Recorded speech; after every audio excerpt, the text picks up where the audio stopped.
Welcome back to another episode. And I'm kind of excited to introduce a series that we're going to do on a book that recently was released that I co-authored with Deb Kaplan. And it's called Coupleship Inc. From Financial Conflict to Financial Intimacy.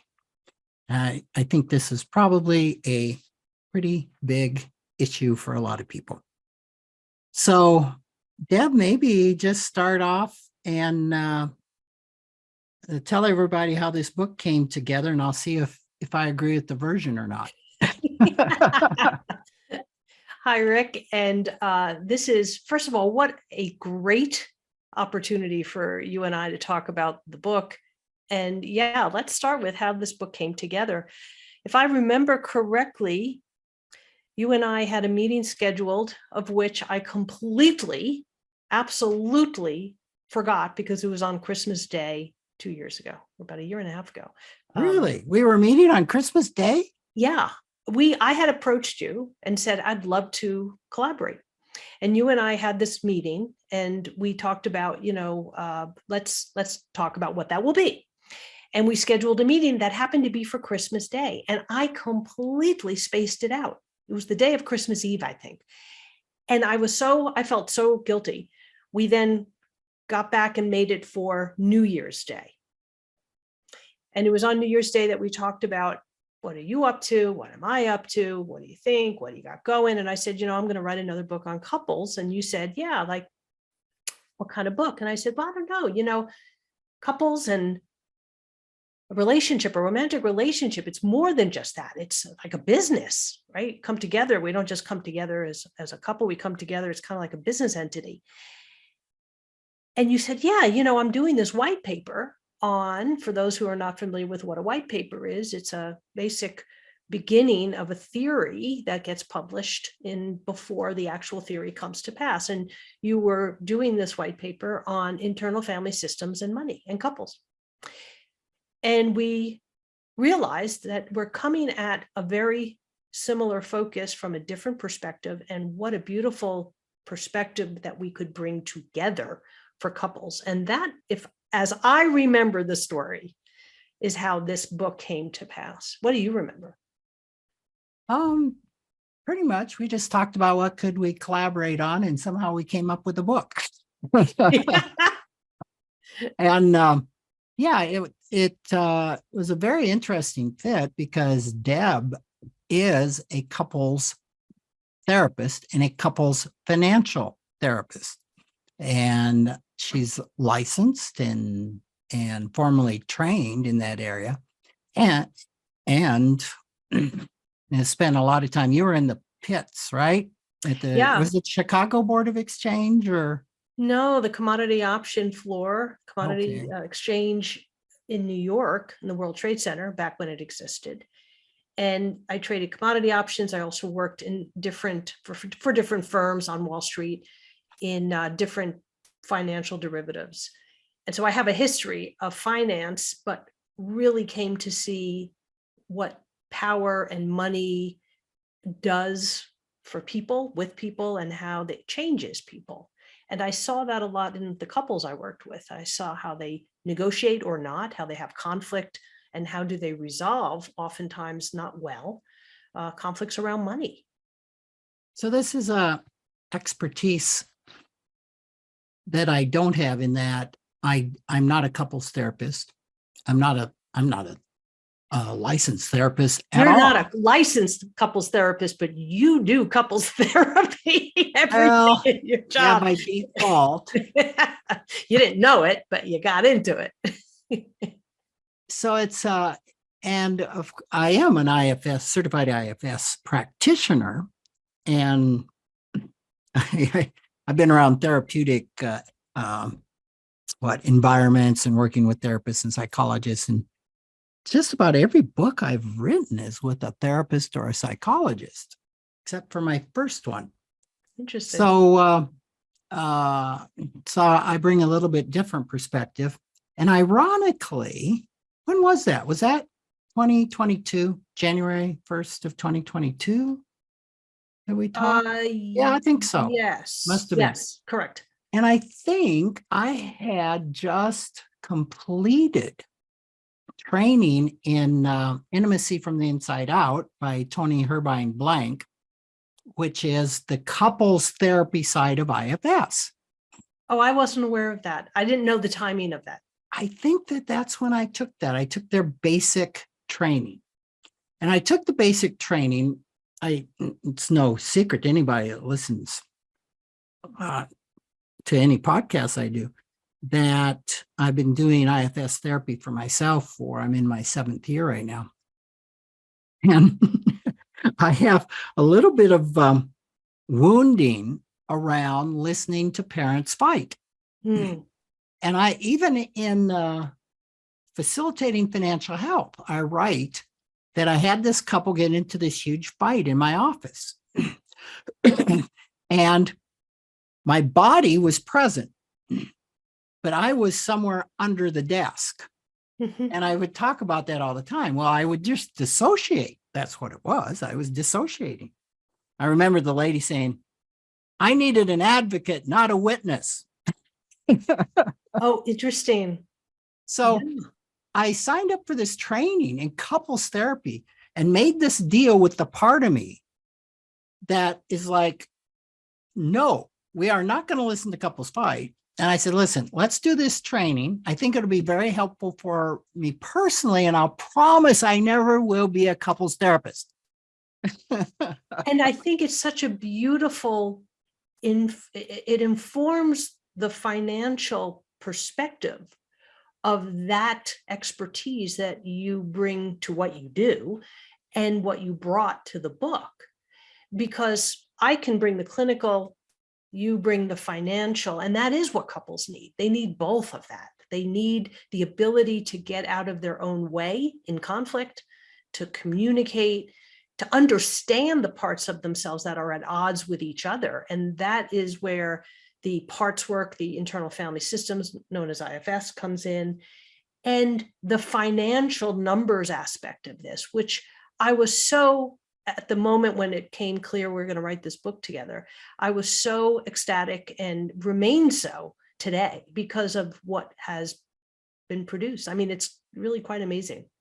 Yeah, and to that point, so I'm kind of baked in IFS, and when I do financial therapy, which is typically one-on-one,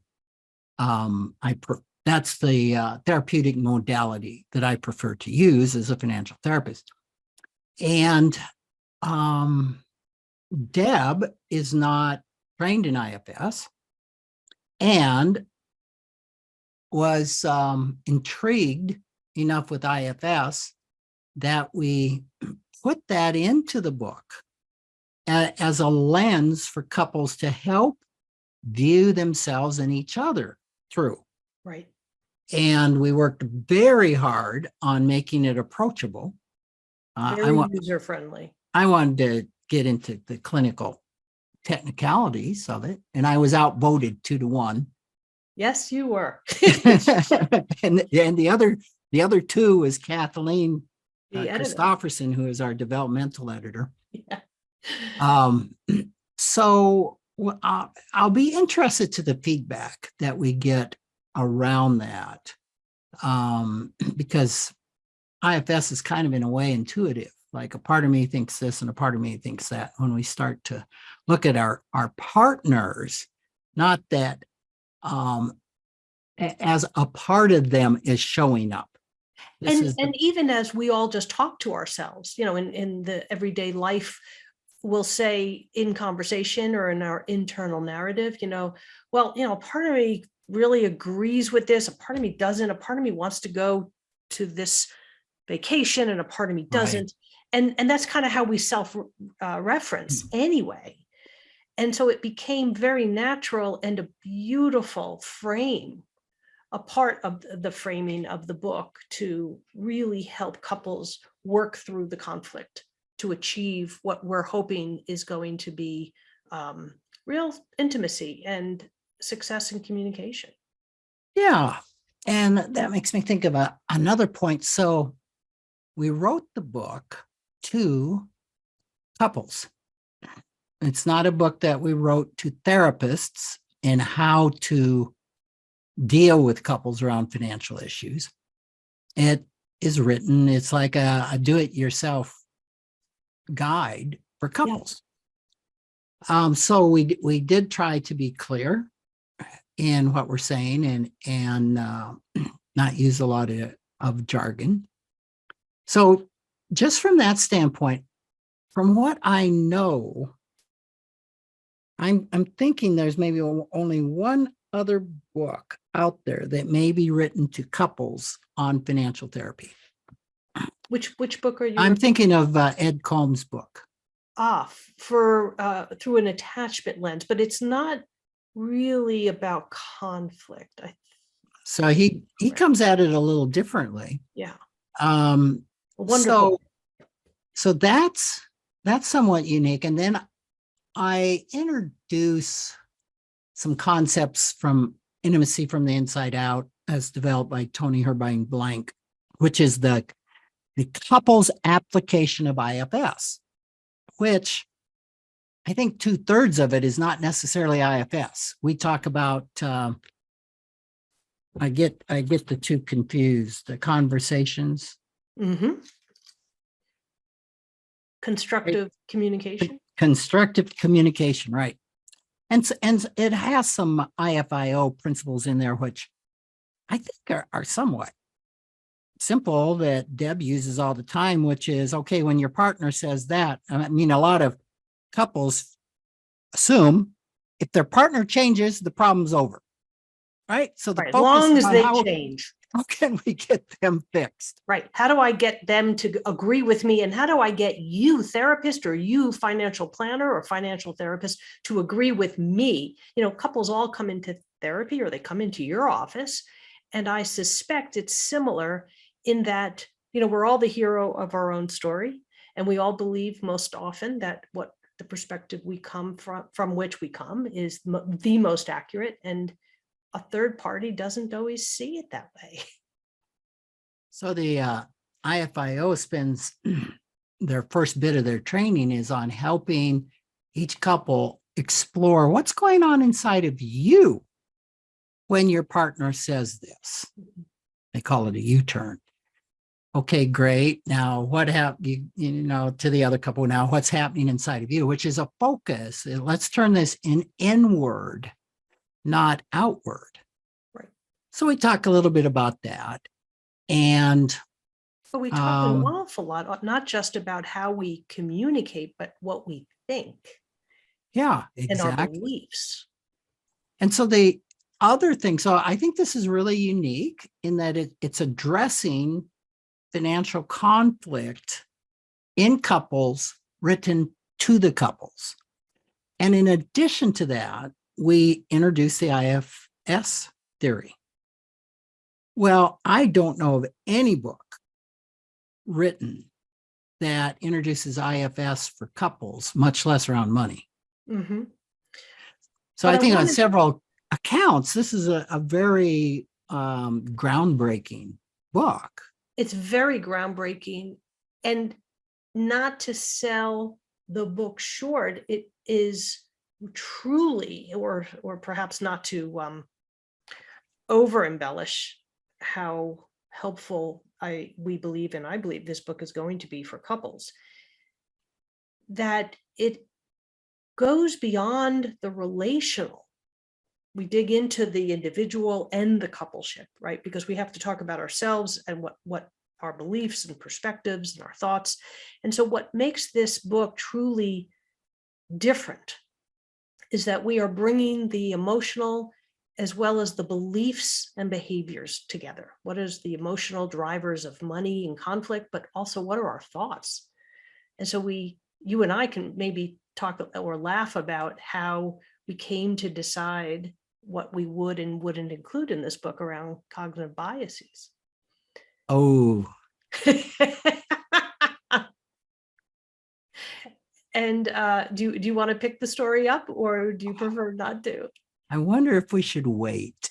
Okay, let's wait. That's a good idea. For no reason other than I would make the rest of this this particular podcast on that. Yeah. Yeah, I'd love to get into it. But, we'll just hold back. Make sure you tune in for the session on cognitive biases. But yeah, and the one thing that the book doesn't have in it is a lot of nuts and bolts on the money part. You're How saying it does to- not. Does not. Yeah. On the budgeting or how to do a budget or how to do this, which there's tons of information Right. on how to do the nuts and bolts of the financial part of Right. a coupleship. A This partnership. is not how to balance your checkbook. This is not how to save per se. It's about why we do what we do and how to get out of those conflict places. Yeah.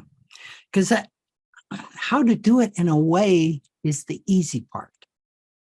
And I don't want to minimize then the logic of good financial decisions or keeping a budget. But for the most part, 80% of all financial problems or where somebody's stuck financially has to do with emotions not needing more knowledge. Right.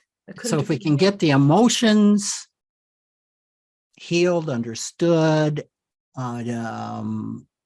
if we can get that part in balance, then the nuts and bolts can come a lot easier. Truly. And also to that point, and I just lost my train of thought. To that point, it also helps to know how to get from point A to B to better understand ourselves and our emotions. And that is, in addition, what we do, because it was important to you and I remember having this conversation. We wanted this to be a very 30,000 foot view generalization, and then also very specific. So the book appeals to those who really want to do the work. And for those who do, we have a lot of exercises that can help couples walk through this. And any couple of any sexual expression, any financial evaluation, any demographic, this book is universal for couples, period. Whoever defines themselves as a couple. Exactly. So we talk about a lot of this in the first chapter, exploring why it's so hard to talk about money. I often, when I talk to therapists, I'll talk about, talking about money is harder than talking about sex. And at least that was my experience when I came up through group therapy for many years. And most therapists agree with that. And as would I. I work. And I probably should preference that because Deb is a level 3 sexual addiction counselor. Well, actually, I facilitate a lot of the trainings for many therapists. Trainer. I'm a trainer. So I will tell you that I talk about sex with individuals and couples every day on a very, very intimate level. And yet, should that conversation turn to in session to money, you'd think I just threw a grenade in the room, because talking about sex on very detailed levels can be a lot easier than disclosing what one makes or how one spends or how much debt one has or how many credit cards one uses or how many financial secrets is one keeping. And so as a facilitator, trainer, I will tell you that bringing this book into that realm is also incredibly helpful. And that just always blows me away. And I'm like, why does this still blow me away? Because it was, about 15 years or more ago that Ted Clance and I did the first financial therapy intensive or workshop that I know of. It was in 2005. And Ted was a level 3 sexual addiction trained by, is it Carnes? Patrick Carnes, Dr. Carnes. Yeah, yeah. And so I remember, like, maybe on the second day, we had a group of 8 people. And we're walking from the main place back to our cabin. And I remember him saying, you know what? There's more shame in that room than any workshop I have ever conducted. And the workshop was called the Financial Integration Workshop, I think. And I'm like, Ted, you're not including in that your workshops on sexual addiction, of course. And just in the way he does, he said, I said, there's more shame in that room than any workshop I have ever led or any group. Sure. It's very interesting to add to that, when I'm facilitating a training of clinicians around part of the module trainings for the certification, whether one works with compulsivity, addiction, or not, I never know where the wheels come off the bus, so to speak, from the personal perspective, because the clinicians there are working on 2 levels. They're personal as well as they're professional.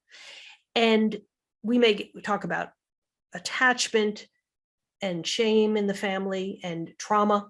We delve into that in the book as well, trauma and financial trauma. And the wheels are still intact. But when we get to the last day about money in couples, I hold my breath, because if the wheels haven't come off yet, they definitely do the last day. And I can see the dysregulation. I can feel the dysregulation in the room emanating. And it's palpable. Which dysregulation means they're getting triggered in layman's terms, right? Yeah, exactly. Thank you. Bringing that back down to user language. Yes. Absolutely triggered. And you know, I've run into this, that in my work in association with therapists, it's so important that a therapist, psychologist, somebody doing counseling does, now I'll use jargon, their own countertransference work. Mm-hmm. And I remember, and so countertransference work is working on your triggers. Working on what happens, the person who is the therapist, the therapist, the clinical, and even the financial, right? So it could be in a financial realm, the financial planner, the financial professional, the financial therapist, the clinical therapist, what comes up for them versus what's coming up for the client. Yes. And a lot of folks don't realize, and I never did, that so many of these trainings, like the training I went through on working with couples, 50% of it is on what is getting triggered inside of me. Right. When you were under the desk or in the corner. Exactly. Arguing. Yeah. And so this is so powerful because it can remind people that therapists are humans. And I remember I took a 2-day course in how to do group therapy. And I was the only non-therapist in the group. And the guy starts off by saying, if you want to be successful in this business, and I was just about ecstatic right then that a therapist is talking about their practice as a business, because most therapists don't have that mindset. You have got to do your countertransference work. Yeah, you got to do your own stuff. You got to get. You got to do your own work. And the one area that therapists often, if there's one area they haven't done their own work in, it's money. Absolutely. When I introduce myself, the beginning of a training, I say, I'm Deb Kaplan, licensed therapist, my specialty expertise with attachment and sex and money. And I self-reference as a trauma therapist. And when we get to the money part, I say, and so I'm kind of giving a spoiler alert to anyone who's going to train with me, but that I say to them, I've lied to you. What I haven't told you is I'm a businesswoman in the practice of therapy. Ooh, I like that. because that's what it is. And therapists historically don't see themselves, clinical professionals don't see themselves as running a business. They don't see it as how it should be really conceptualized as this is how I make a living, or do I want to make a living at this, or what is my intent, and being conscious and intentional about it.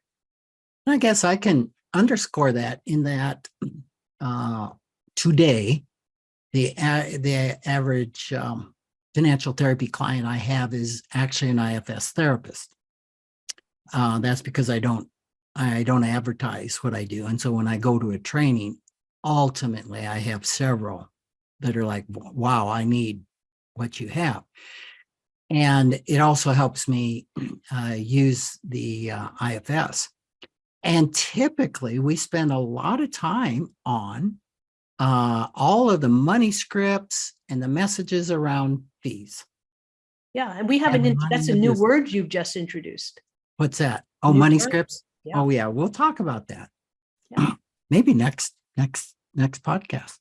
So as the financial professional begins to delve into the emotional world of money for them, and the clinical professional delves into their own stuff, the reader for Coupleship Inc. is going to see and begin to understand that their relationship is not just romantic, it's also a financial relationship. Oh, and so maybe that's where the term Coupleship Incorporated, Coupleship Inc.